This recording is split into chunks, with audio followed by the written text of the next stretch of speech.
শুকরিয়া আদায় করে বলছি আলহামদুলিল্লাহ।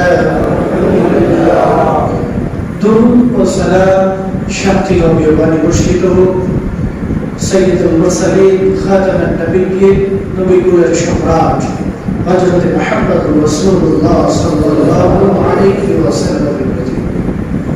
সম্মানিত মসজিদের মুসল্লি, আজকের জুমায় আমাদের জুমার সংক্ষিপ্ত আলোচ্য বিষয় তওবা। পৃথিবীর সূচনাতে সাইয়্যিদনা আদম আলাইহিস সালাতু ওয়াস সালাম তাকে মহাবলী তিনি যখন সৃষ্টি করেছেন, পৃথিবীর জমিনে আসার পূর্বে সাইয়্যিদনা আদম আলাইহিস সালাতু ওয়াস সালাম তিনি ওই জান্নাতের মধ্যেই ভুল করেছে কিনা। সর্বপ্রথম ভুল সাইয়্যিদনা আদম আলাইহিস সালাম তিনি ওই জান্নাতের ভিতরেই করেছিলেন, যার একটা দৃষ্টান্ত আদম সন্তানের জন্য। তিনি ভুল করার পরে নিজেকে কখনো গুটিয়ে রাখে নাই, সর্বক্ষণ এই ভুলের জন্য অনুতপ্ত হয়েছে। আল্লাহ সুবহানাহু ওয়া তাআলা তিনি নিজেই কোরআনের ভিতরে বলে দিয়েছেন, ওয়ালা তাকাররাবা হাযিহি আশ-শাজারাতা ফাতাকুনা মিনাল যালিমিন। আমি আদমকে বললাম, ও আদম রে, তুমি ওই গাছের নিকটে যেও না, ওই গাছের ফল তুমি কখনোই ভক্ষণ করো না। এরপরে সাইয়্যিদনা আদম এই ভুলটি সে জান্নাতের ভিতরে করেছিল, যার কারণে পৃথিবীর মানুষ তারা জানতে পেরেছে ভুল করলে, পাপ করলে এই পাপের জন্য তারা কিভাবে অনুতপ্ত হবে, কিভাবে তারা তওবা করবে।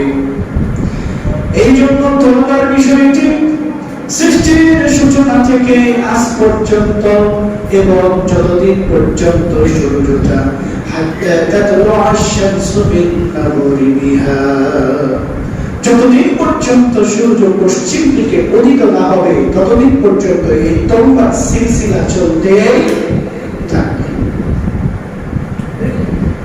সাইয়্যিদনা আদম আলাইহিস সালাম তিনি ভুল করলেন, ভুল করার কারণে তাকে জান্নাত থেকে বহিষ্কৃত হতে হলো।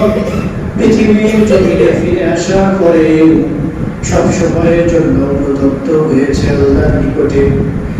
কিভাবে এই ভুল থেকে ক্ষমা পাওয়া যায়, কিভাবে আমি আমার ভুল থেকে আল্লাহ রাব্বুল আলামিনের নিকটে ক্ষমা পেতে পারি, সর্বক্ষণ তার একটাই চিন্তা এবং চেতনা ছিল। পৃথিবীর জমিনে আসার পরে আল্লাহ রাব্বুল আলামিন সাইয়্যিদনা আদম আলাইহিস সালামকে একটা দোয়া শিখিয়ে দিয়েছিলেন। তিনি সর্বক্ষণ এই দোয়াটাই আল্লাহ রাব্বুল আলামিনের নিকটে বলতেন। আমরাও বলি, রব্বানা যালামনা আনফুসানা ওয়া ইন লাম তাগফির লানা ওয়া তারহামনা লানাকুনান্না মিনাল খাসিরিন। সাইয়্যিদনা আদম আলাইহিস সালাম আল্লাহ রাব্বুল আলামিনের নিকটে বারংবার তিনি বলতেন, প্রভু হে, আমি নিজের প্রতি জুলুম করেছি, আল্লাহ আমি বুঝতে পারিনি, আমার ভুল হয়ে গেছে। মাওলা তোমার নির্দেশনাকে আমি অপেক্ষা করে ফেলেছি। আল্লাহ তুমি আমার প্রতি যদি দয়া না করো, তুমি আমার প্রতি যদি রহম না করো, আল্লাহ তুমি যদি আমার ক্ষমা না করো, তাহলে যে আমি ক্ষতিগ্রস্ত অন্তর্ভুক্ত হয়ে যাব। সর্বক্ষণের জন্য সাইয়্যিদনা আদম আলাইহিস সালাম যতদিন পর্যন্ত এই দোয়া কবুল না হয়েছে, মৃত্যু পর্যন্ত তিনি তওবা কবুল হওয়ার পরেও এই দোয়া তিনি বলতেই থাকতেন, কিয়ামতের মাঠে যখন পৃথিবীর সমস্ত মানুষদেরকে উপস্থিত করা হবে, উপস্থিত করার পরে বিভীষিকাময় পরিস্থিতির মধ্যে পৃথিবীর মানুষগুলো বিচার কার্য শুরু করার জন্য আল্লাহর নিকটে কে একটু বলবে, আল্লাহ তুমি বিচারটা শুরু করো। এই কথাটা শুধুমাত্র আল্লাহ রাব্বুল আলামিনের নিকটে কে বলবে, এই বলার সাহস কোন মানুষের থাকবে না। সমস্ত মানুষগুলো কিয়ামতের মাঠে দৌড়াদৌড়ি ছোটাছুটি করবে। এক পর্যায়ে সিদ্ধান্ত হয়ে যাবে, চলো আমরা সবাই সাইয়েদনা আদম আলাইহিস সালাতু ওয়াস সালামের নিকটে যাই। তিনি হলেন আমাদের সমস্ত মানুষের পিতা, তিনি হলেন সবচেয়ে একজন বড় নবী। আমাদের পিতা তার সন্তানের বিপদের মুসিবতের সময় অবশ্যই তিনি আমাদের কথা শুনবেন। অতএব চলো যাই আমাদের পিতা সাইয়েদনা আদম আলাইহিস সালাতু ওয়াস সালামের নিকটে সবাই যাই। যাওয়ার পরে যখন সবাই মিলে আদম আলাইহিস সালামকে বলবে, ইয়া আবি, হে আমাদের পিতা, আপনি একটু আল্লাহ রাব্বুল আলামিন বলুন, আল্লাহ যেন বিচার কার্য শুরু করে দেয়। এই কঠিন মুহূর্ত আমাদের আর সহ্য হইতেছে না। পৃথিবীর সমস্ত মানুষেরা মিলে আদম আলাইহিস সালামকে যখন বলবো, সেই দিন সাইয়েদনা আদম আলাইহিস সালাম তিনি বলবেন, ও আমার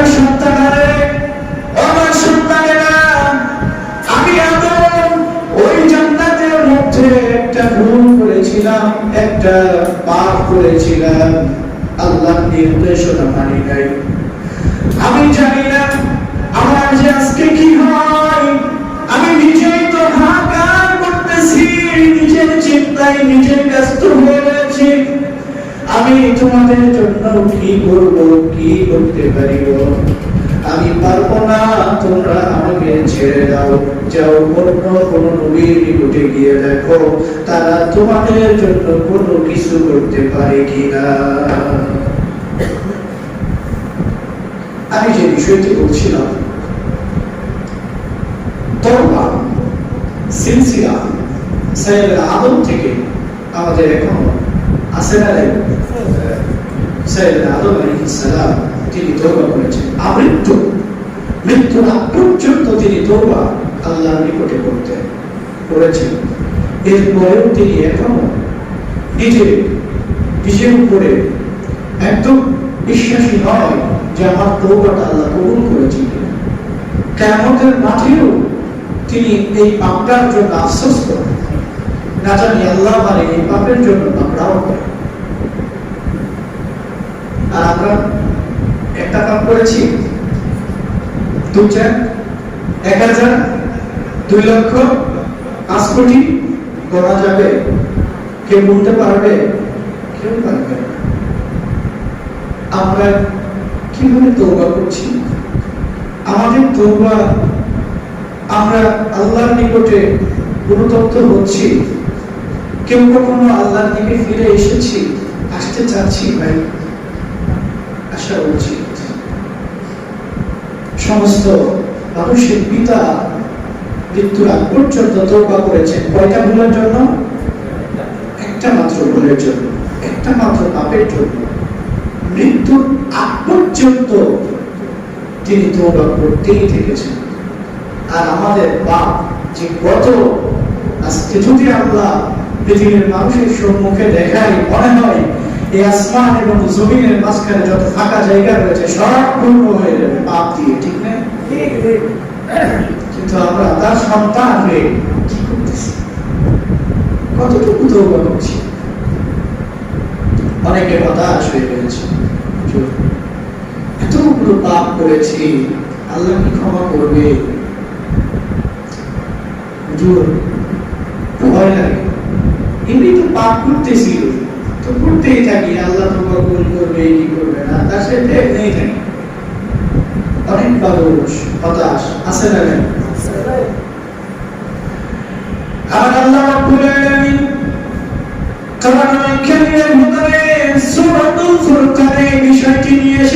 সুবহানাল্লাহ। আল্লাহ বলেন والذين لا يدعون مع الله إلها آخر। আর পৃথিবীর মানুষেরা তোমাদের ভেতর থেকে যেই সমস্ত মানুষগুলো নাকি আমি আল্লাহ রব্বুল আলামিনকে ব্যতীত অন্য কাউকে ডাকে নাই, ولا يقتلون النفس التي حرم الله إلا بالحق। এবং আমি আল্লাহ যে সমস্ত মানুষকে হত্যা করা নিষেধ করেছি তাদেরকে হত্যাও করে নাই। ولا يزنون কখনো জিনা করেনি এমন মানুষ পৃথিবীতে আছে না নাই? আল্লাহর সাথে শরীক করে নাই, কখনো কোনো মানুষকে অবৈধভাবে হত্যাও করে নাই, কখনো জিনা করে নাই, নিজে সব সময় আল্লাহ রাব্বুল আলামিনকে ভয় করে। এই সমস্ত মানুষগুলো পৃথিবীর জমিনে আছে। তাই তো আল্লাহ রাব্বুল আলামিন তিনি বললেন এই সমস্ত মানুষগুলো ব্যতীত ওয়া মাইয়াফআল যালিক, যে সমস্ত মানুষগুলো এই সমস্ত পাপগুলো করে ফেলেছো, এই পাপগুলো যারা করে ফেলেছো ভুলবশত, তাদের জন্য আমি আল্লাহ রাব্বুল আলামিন রয়েছি। যদি তোমরা তওবা না করো, যদি তোমরা ক্ষমা না চাও, ইউদাআফ লাহুল আযাব ইয়াউমাল কিয়ামাহ। আমি আল্লাহ রাব্বুল আলামিন এই সমস্ত মানুষদেরকে কিয়ামতের মাঠে আমার আযাবটা আরো বৃদ্ধি করে দিব, তাদের জন্য আমার আযাবটাকে আরো বাড়িয়ে দিব। তবে মনে রেখো ইল্লা মান তাবা ওয়া আমানা ওয়া আমিলা সালিহান, যে সমস্ত মানুষগুলো তওবা করেছে, এই সমস্ত পাপগুলো করেছে, করার পরে নিজেরা তওবা করেছে, তওবা করে আল্লাহর নিকটে ফিরে এসেছে এবং ঈমান এনেছে একজনের উপরে, তিনি কে? আল্লাহ।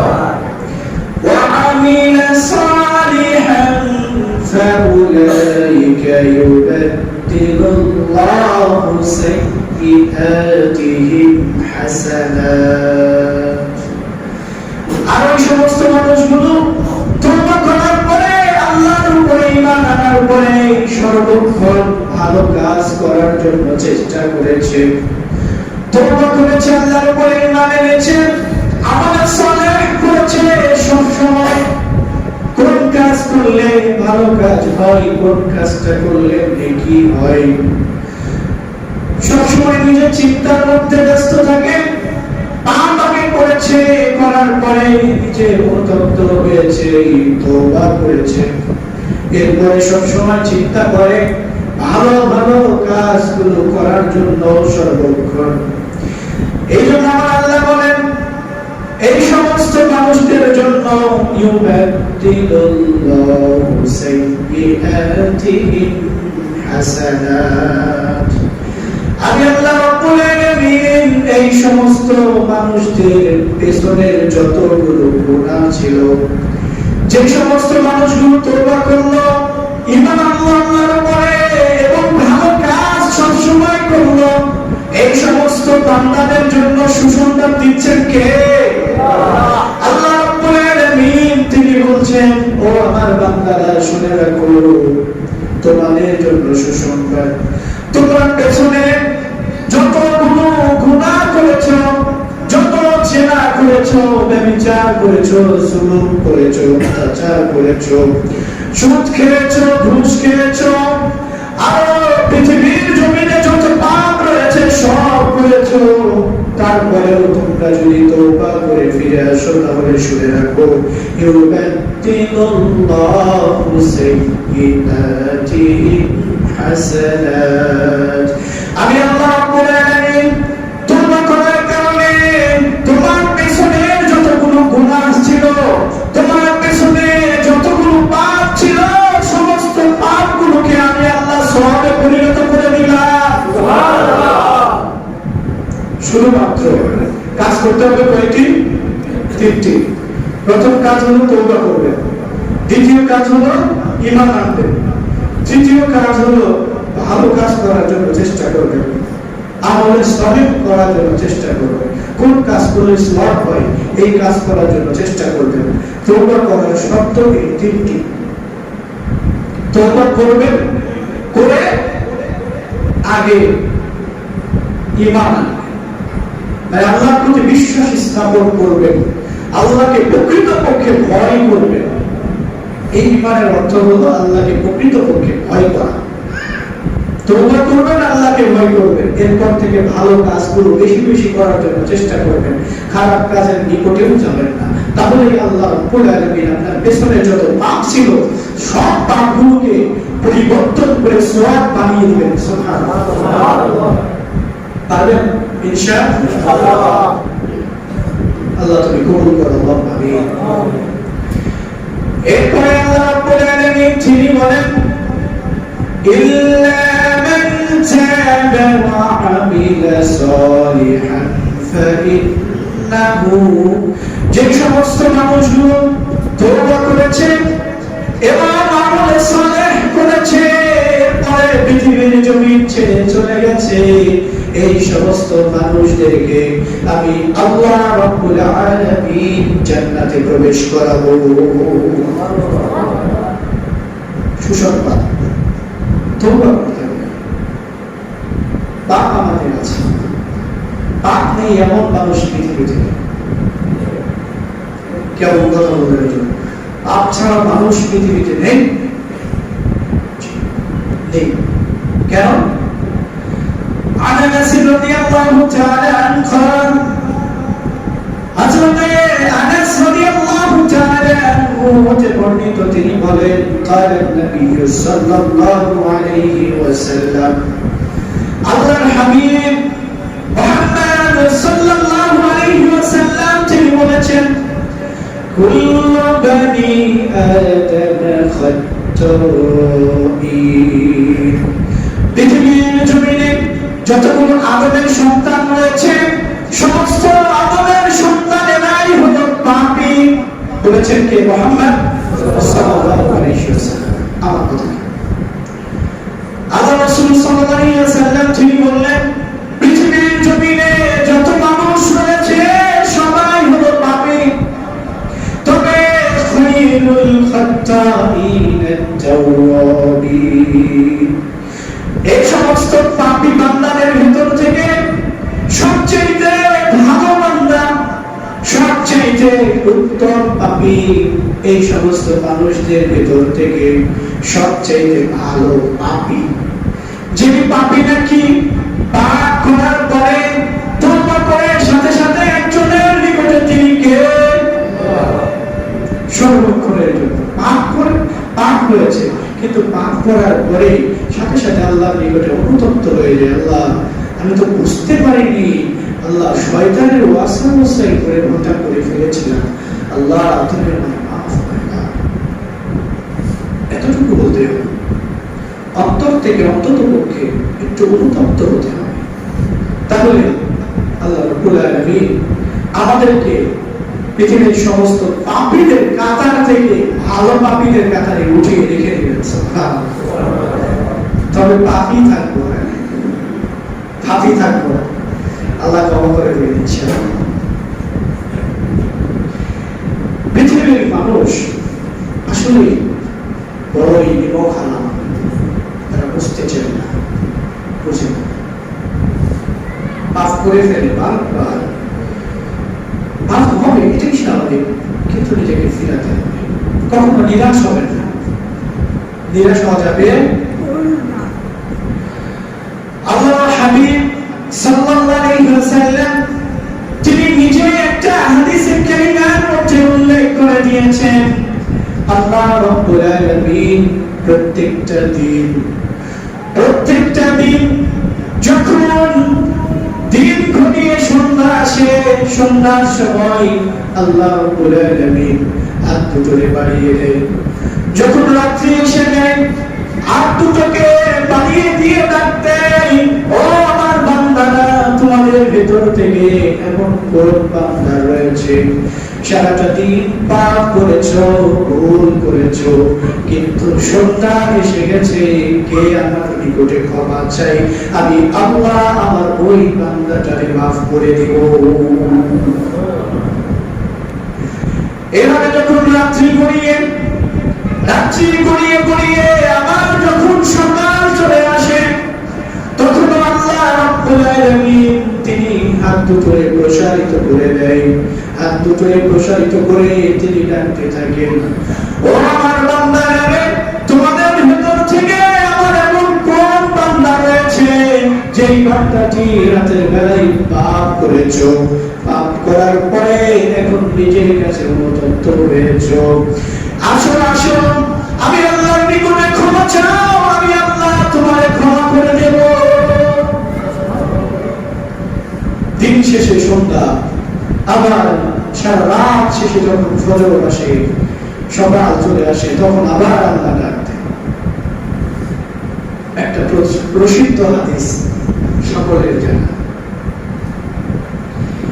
عن ابي هريره رضي الله تعالى عنه قال سيدنا ابو هريره رضي الله تعالى عنه وتمرد তিনি বলেন قال رسول الله صلى الله عليه وسلم يا حبيب الله النبي محمد صلى الله عليه وسلم তিনি বলেন ينزل ربنا تبارك وتعالى إلى سماء الدنيا ثلث الليل الآخر ويا شرمي الله رب العالمين তিনি প্রত্যেকটা দিন প্রতিদিন রাতের তৃতীয়াংশে একটা বাক্যে তিন ভাগে বিভক্ত করার পরে দুই ভাগ যখন অতিবাহিত হয়ে যায়, শেষ রাত যখন চলে আসে, ঠিক শেষ রাতে আল্লাহ রাব্বুল আলামিন তিনি প্রথম আসমানে নেমে আসেন। সুবহানাল্লাহ।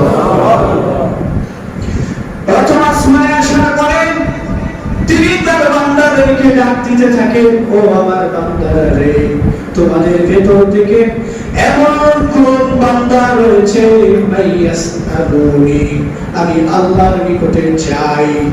যদি কোন বান্দা আমি আল্লাহর চাই, আমি আল্লাহর নিকটে রিজিক চাই, আমি আল্লাহর নিকটে ধন চাই, সম্পদ চাই, আমি আল্লাহর নিকটে সন্তান চাই, আমি আল্লাহ রাব্বুল আলামিনের নিকটে কোন এক যুবকের সব বিবি চাই, কোন যুবক যদি আল্লাহর নিকটে বিবিও চাই, কোন যুবতী মা ও বোনেরা তারাও যদি আল্লাহর নিকটে ভালো স্বামী চাই, তোমরা আল্লাহ রাব্বুল আলামিন বলছেন আমার নিকটে যে যা চাবে আমি আল্লাহ রাব্বুল আলামিন তাকে তাই দান করব।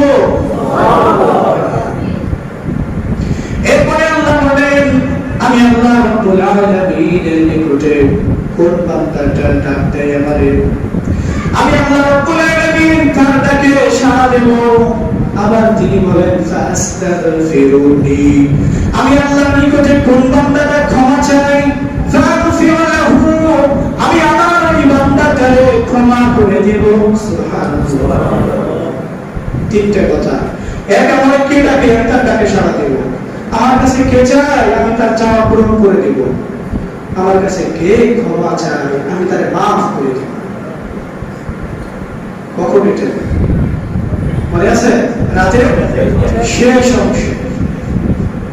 চাওয়া তারা চেয়েছেন কখনো? অনেকে আছেন চাই, আলহামদুলিল্লাহ। যারা চান না, চাওয়ার জন্য অভ্যাস করবেন। যারা চান না, তারা চাওয়ার জন্য অভ্যাস করবেন। পৃথিবীর মানুষের নিকটে চাইলে তারা রাগ করে, কিন্তু আল্লাহর নিকটে যদি চায় তাহলে আল্লাহ খুশি হয়ে যাবে। সুবহানাল্লাহ।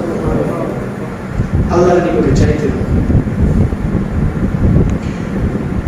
আমরা বলছিলাম তোমার কথা, তওবা করতে হবে নিজের পাপের জন্য, আল্লাহ রাব্বুল আলামিনের নিকটে ক্ষমা চাইতে হবে সব সময়। ওই অনেক পাপ করে ফেলেছি, এই পাপ কি আল্লাহ মাফ করবে নাকি? এমন দু একটা কথা বলুন যেই কথা শুনলে আমরা অন্তত পক্ষে আশ্বস্ত হতে পারি যে আল্লাহ আমাদের পাপগুলোকে ক্ষমা করে দিবেন। আসুন দেখি হাদিসে কারিমার মধ্যে আল্লাহর নবী এরকম দুই একটা হাদিস বলেছে কিনা আসুন খুঁজে দেখি। আল্লাহ সুবহানাহু ওয়া তাআলা সূরাতুজ জুমারের মধ্যে তিনি নিজেই বলে দিয়েছেন, আল্লাহ রাব্বুল আলামিন তিনি বলেন, কুল ইয়া ইবাদিয়াল্লাযীনা আসরাফু আলা আনফুসিহিম, হে নবী গো আমার বান্দাদেরকে আপনি জানিয়ে দিন, তাদেরকে আপনি শুনিয়ে দিন, ইবাদিয়াল্লাযীনা আসরাফু আলা আনফুসিহিম, আমার যে সমস্ত বান্দারা নাকি নিজের প্রতি জুলুম করেছে, আমার যে সমস্ত বান্দা বান্দীরা নিজের পাপ করেছে, নিজের উপরে জুলুম করেছে, তাদেরকে আপনি বলে দিন, লা তাকনাতু মির রাহমাতিল্লাহ, তোমরা আল্লাহ রাব্বুল আলামিনের রহমত থেকে নিরাশ হও না। তোমার পাপ যতই বড় হোক না কেন, আমার আল্লাহ তোমার পাপের চাইতে আল্লাহর দয়া আরো বেশি বড়। তোমার পাপ যত বেশি হোক না কেন, আমার আল্লাহর ক্ষমা তোমার পাপের চাইতে অনেক অনেক বেশি বড়। এই জন্য পাপ করার পরে নিরাশ হওয়ার কিছু নেই। পাপ করেছো, এখন আল্লাহর নিকটে ক্ষমা চাও, আমার আল্লাহ তোমারে মাফ করে দিবে।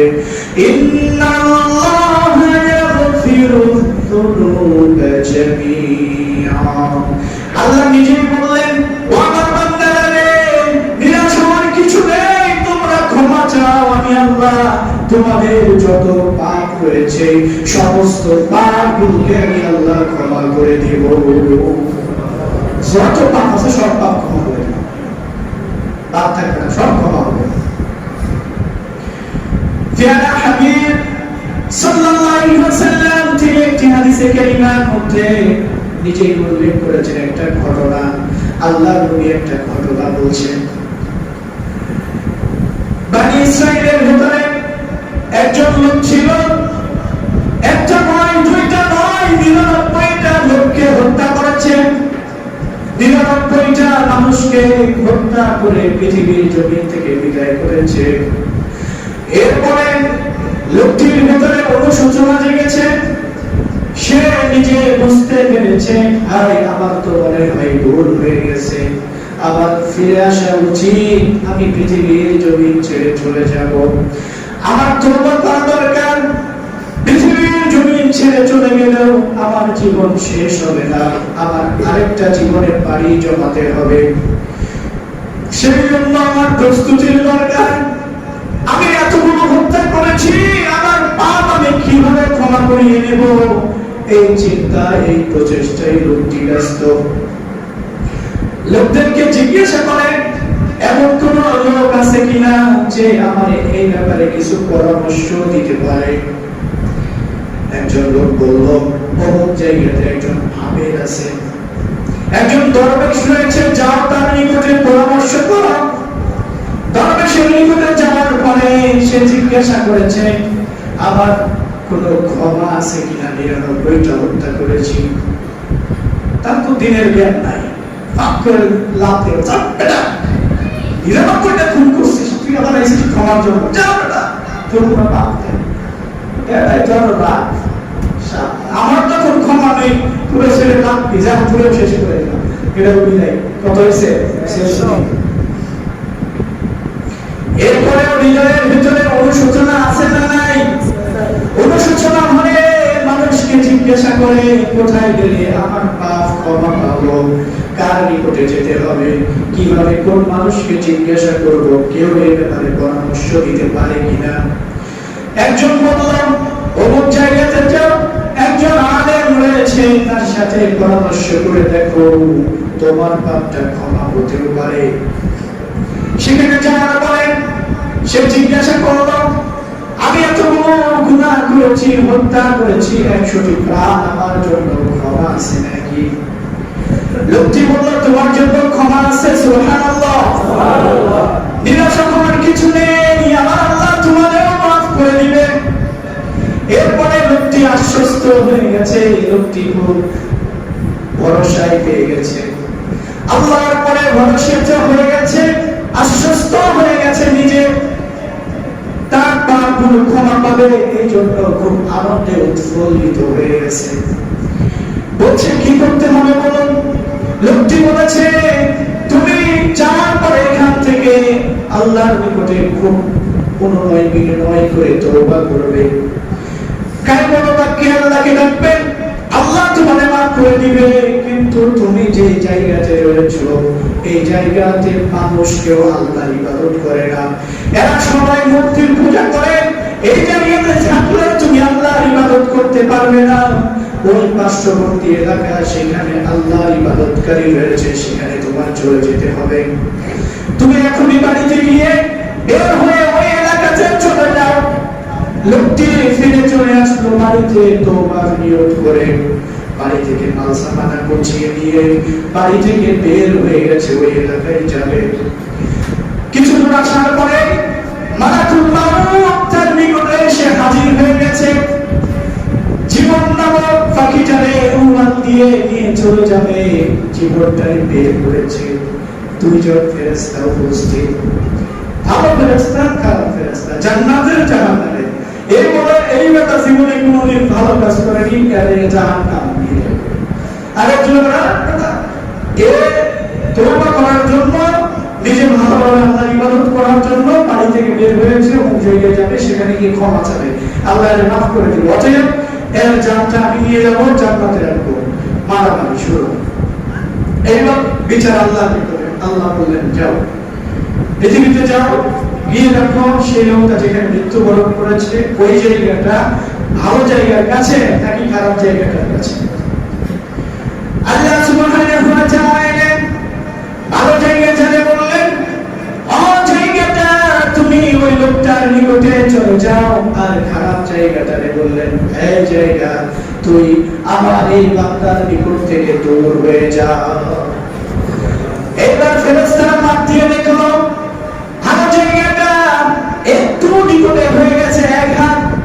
হাদিসে এসেছে বিরান এক হাত কিংবা অর্ধ হাত কাছে হয়ে গেছে ভালো জায়গাটা। এখন জান্নাতের ফেরেশতা তিনি জাহান্নামের ফেরেশতায় বলতেছে, দেখ আমি বলেছিলাম আমার ফয়সালা আমার নিকটে চলে আসলো, অতএব আমি এই আল্লাহর গোলামটাকে জান্নাতে দিয়ে চলে গেলাম। সুবহানাল্লাহ। বড় বান্দারা কে কোটা খুন করেছে দেখি হাত উঠাও তো। দুই একজন আছে এমন খুন করেছে আমরা কেউ? কিসের পাপ, কিসের নিরাশা, কিসের হতাশ হয়ে গেছে? কি পাপ করেছেন আপনি? আপনার নিরাশা হওয়ার কিছু নেই, সময় রয়েছে, ফিরে আসুন। সামনে রমাদান, রমজান মাস কি ক্ষমার মাস। আজ থেকে রমজানের আলোচনা শিখেছি। প্রথম আলোচনায় হলো তওবা। আজ থেকে তওবা করে এখান থেকে উঠে যাবেন, আল্লাহ আর খারাপ কাজ করব না, নিজেকে ফিরিয়ে নিলাম, নিজেকে ফিরিয়ে নিলাম, আল্লাহ আর জীবনে কখনো খারাপ কাজ করব না। এই কথা বলে এখান থেকে উঠে যেতে পারবেন ইনশাআল্লাহ। আল্লাহ আপনার পেছনে যত গুনাহ রয়েছে সব ক্ষমা করে দিবেন, এবং শুধু ক্ষমা করে চালাবেন না, সেগুলোকে আবার সওয়াবে পরিণত করে দিবেন। সুবহানাল্লাহ।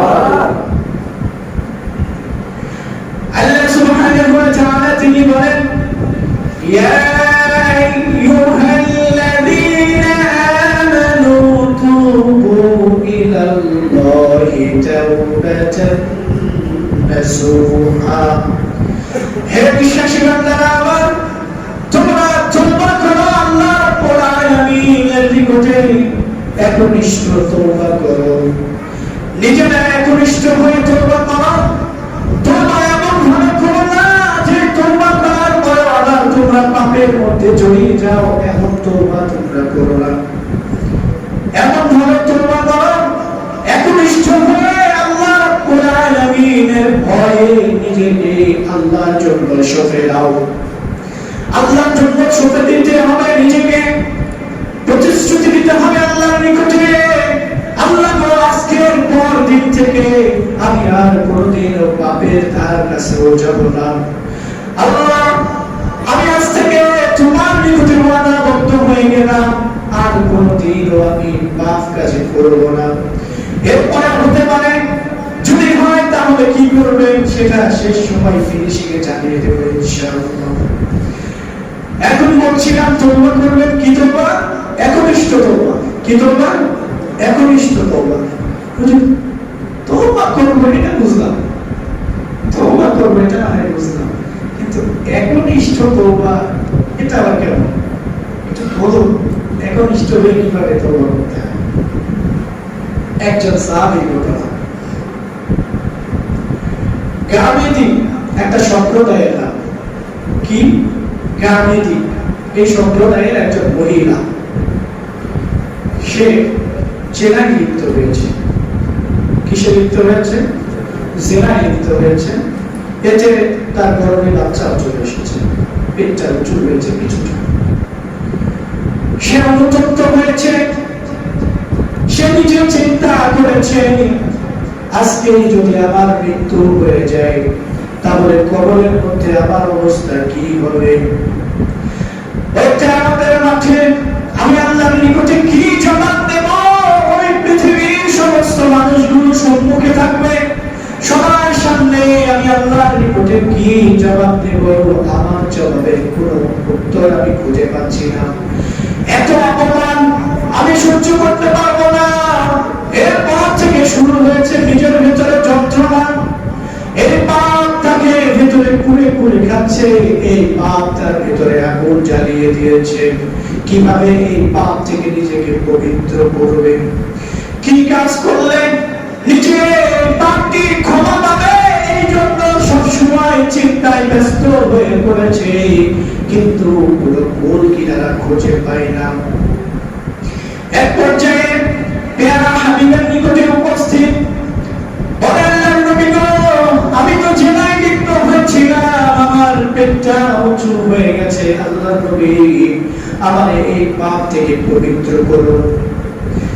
আল্লাহর রাসূল মুহাম্মদ সাল্লাল্লাহু আলাইহি ওয়াসাল্লাম তিনি বললেন, ইরজি, ফিরে যাও। মহিলাটি বলছে, আল্লাহর নবী গো, আমি তো পাপ করেছি, আমি জেনা করেছি, আমার পেটটা উঁচু হয়ে গেছে। আল্লাহর নবী বললেন, দেখো তো মহিলাটি পাগল কিনা? সাহাবীরা দেখলেন মহিলাটি পাগল নয়, মহিলাটি ভালো। সাহাবীদেরকে বললেন, দেখো তো সে মদ পান করেছে কিনা? সাহাবীরা বললেন, আল্লাহর নবী মদ পান করেনি, সে তো জ্ঞানবান মহিলা। আল্লাহর নবী কেন বলছেন বলুন তো? জেনার শাস্তি কি? বিবাহিত নারী পুরুষ জেনা করলে শাস্তি মৃত্যুদণ্ড। আল্লাহর নবী তিনি চাচ্ছেন না যে একজন মানুষ সে এখন শাস্তি মৃত্যুদণ্ড পা, তাকে বারবার তিনি ফেরাতে চাচ্ছেন, এখান থেকে চলে যাও, তওবা করো। এটা আল্লাহর নবীর ভেতরের ভাষ্য ছিল, যেটা হাদিসে হাদিস থেকে বলছেন। কিন্তু মহিলাটি এমন ভাবে তওবা করেছে, এমন ভাবে আল্লাহর নিকটে পাপের জন্য অনুতপ্ত হয়েছে যে সে আল্লাহর জন্য নিজের জীবনকে বিলিয়ে দিতে প্রস্তুত হয়ে গেছে। এবার আল্লাহর নবী বললেন, আসলে কি সত্য তুমি এই কাজ করেছো নাকি? সে বলল, আল্লাহর নবী আমি সত্যিই বলছি, আমি এই কাজ করেছি। আল্লাহর নবী বললেন, দুই একজন লোককে ডেকে নিয়ে আসো পরিবারের। এটা হলো তাদেরকে হাবিব সাল্লাল্লাহু আলাইহি ওয়াসাল্লাম জিজ্ঞাসা করলেন, আসলে ঘটনা সত্য কিনা? তারা সত্যতা যাচাই করলো, বলল সত্য। আল্লাহর নবী বললেন, ঠিক আছে, ফিরে যাও বাড়িতে। তুমি ফিরে যাওয়ার পরে মৃত্যু বাচ্চাটা প্রসব করো, বাচ্চা প্রসব করার পরে এসো। সুযোগ, বিরাট একটা সুযোগ না? প্রায় 5-7 মাস সময়, একটা লম্বা সময়। এখন এর মধ্যে একজন মানুষ নিজের জানের ভায়া, প্রত্যেকটা মানুষের আছে না, সে ফিরে যেতে পারে না যে আল্লাহর নবীর কাছে আর যাওয়ার দরকার নেই, যাবো না, আমার জীবনটা অন্তত তোমাকে বেঁচে থাকবে। এমনটি কি মানুষের অনুশোচনা হতে পারে না? ভেতরে আশা থাকবে না? 6-7 মাস দীর্ঘ সময় অতিবাহিত হলো, বাচ্চা প্রসব করলো।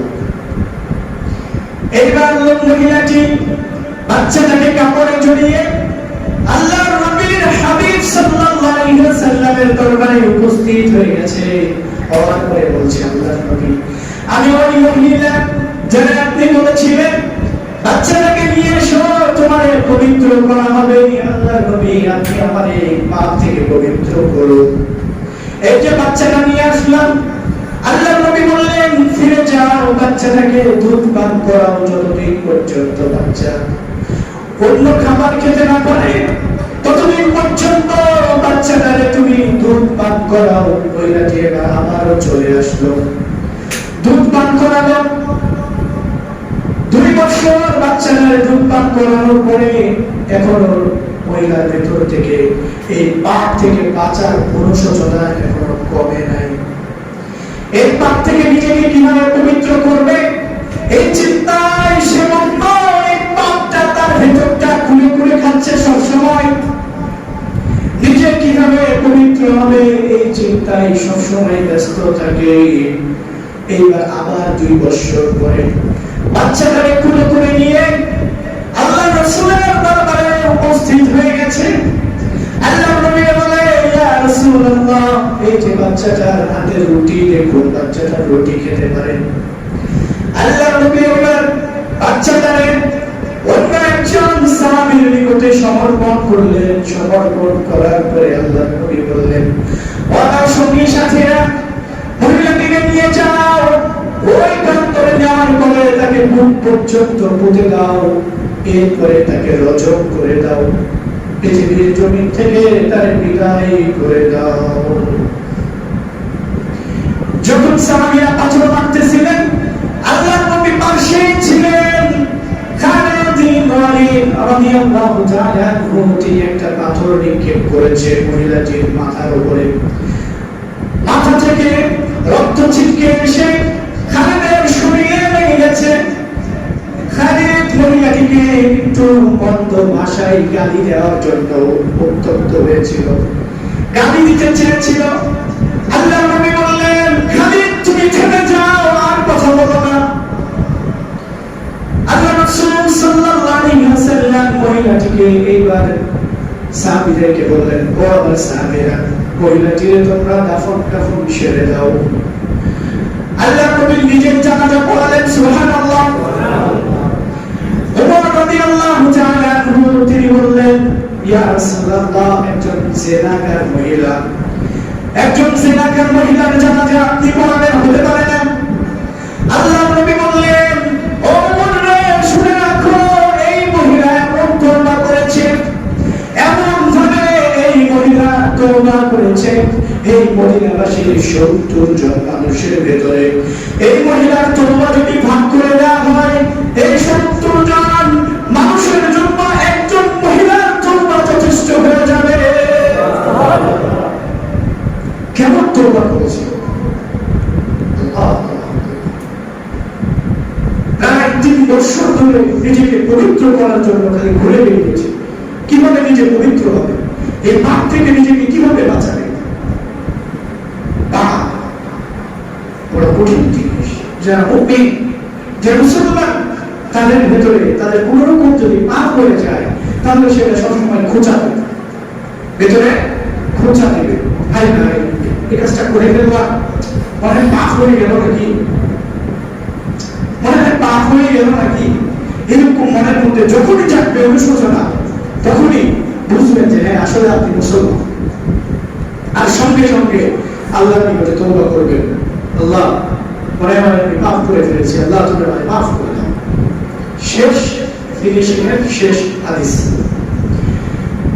আল্লাহ রাসূল সাল্লাল্লাহু আলাইহি ওয়াসাল্লামের একজন সাহাবী রাদিয়াল্লাহু তাআলা আনহু তিনি বর্ণনা করছেন, আল্লাহ রাসূল সাল্লাল্লাহু আলাইহি ওয়াসাল্লাম তিনি বলেছেন, একজন বান্দা যখন পাপ করে, পাপ করার পরে আল্লাহর নিকটে ক্ষমা চায়, তখন আল্লাহ ফেরেশতাদেরকে ডেকে বলে, ও আমার ফেরেশতা, এ আমার বান্দা, ও কি জানে, আলিমা, সে কি জানে আল্লাহ তার একজন রব রয়েছে, প্রতিপালক রয়েছে, তিনি চাইলে তাকে তার ক্ষমা করে দিতে পারেন, তাকে শাস্তি দিতে পারেন। সে কি জানে তার একজন প্রভু রয়েছে, মালিক রয়েছে, যিনি চাইলে তাকে শাস্তি দিতে পারেন, তাকে আবার ক্ষমা করতে পারেন। যে লোকটা আল্লাহর নিকটে কি করছে, ক্ষমা চাচ্ছে, তওবা করছে, তার ব্যাপারে আল্লাহ ফেরেশতাদেরকে ডেকে এই কথা বলেন। এখন ফেরেশতারা বলেন, আল্লাহ আপনিই ভালো জানেন। তখন আল্লাহ রাব্বুল আলামিন তিনি বলেন, আমার বান্দা জানে যে আমি আল্লাহ তার একজন প্রভু, আমি চাইলে তাকে শাস্তিও দিতে পারি আর ক্ষমা করতে পারি। যদি এটা নাই জানে তাহলে সে আমার নিকটে ক্ষমা চাচ্ছে কেন? ঠিক কি না? জানে, যার কারণে সে আল্লাহর নিকটে ফিরে এসেছে। তখন আল্লাহ রাব্বুল আলামিন তিনি বলেন, ফাআগফিরুহু, আমি তাকে ক্ষমা করে দেব। সুবহানাল্লাহ। আল্লাহ যতদিন চায় সেভাবে চলে। আবার যখন পাপ করে ফেলে, আবার যখন পাপ করে করার পরে আবার আল্লাহর নিকটে ফিরে আসে, আল্লাহ আবারও বলে সে জানে তার একজন প্রভু রয়েছে, আমি তাকে মাফ করতে পারি, তাকে ক্ষমা করতে পারি, যা আমি তাকে মাফ করে দিলাম। সুবহানাল্লাহ। আবার বান্দা যখন পাপ করে এভাবেই বলে, আল্লাহ এভাবে বলে, আবার পাপ করে এভাবেই বলে, আল্লাহ এভাবেই তাকে ক্ষমা করে। সুবহানাল্লাহি ওয়া বিহামদিহি, সুবহানাল্লাহিল আযীম। সম্মানিত ভাই ও বোনেরা, আপনাদের নিকটে বিনীত অনুরোধ থাকছে, পাপ করেছেন তাতে কি হয়েছে, এখন থেকে তওবা করে ফিরে আসুন। নামাজ পরিত্যাগ করেছেন দীর্ঘদিন, আদায় করেননি, আজ থেকে তওবা করে চলে যান। নিজে আজ থেকে সালাত আদায় করবেন। অনেকদিন মদ খেয়েছেন, বিভিন্ন নেশার সাথে জড়িত থেকেছেন, আজ থেকে তওবা করে উঠে যান। আল্লাহ আপনার সমস্ত পাপ ক্ষমা করে দিবেন। আজ থেকে এখান থেকে তওবা করে উঠে যান, আর কোনোদিনও খারাপ কাজ করবেন না। আল্লাহ রাব্বুল আলামিন আপনার জীবনের যত গুনাহ হয়েছে সব শুধু ক্ষমাই করবেন না, সেগুলোকে সওয়াবে পরিণত করে দিবেন। আল্লাহ তুমি কবুল ও মঞ্জুর করো। আল্লাহুম্মা আমিন।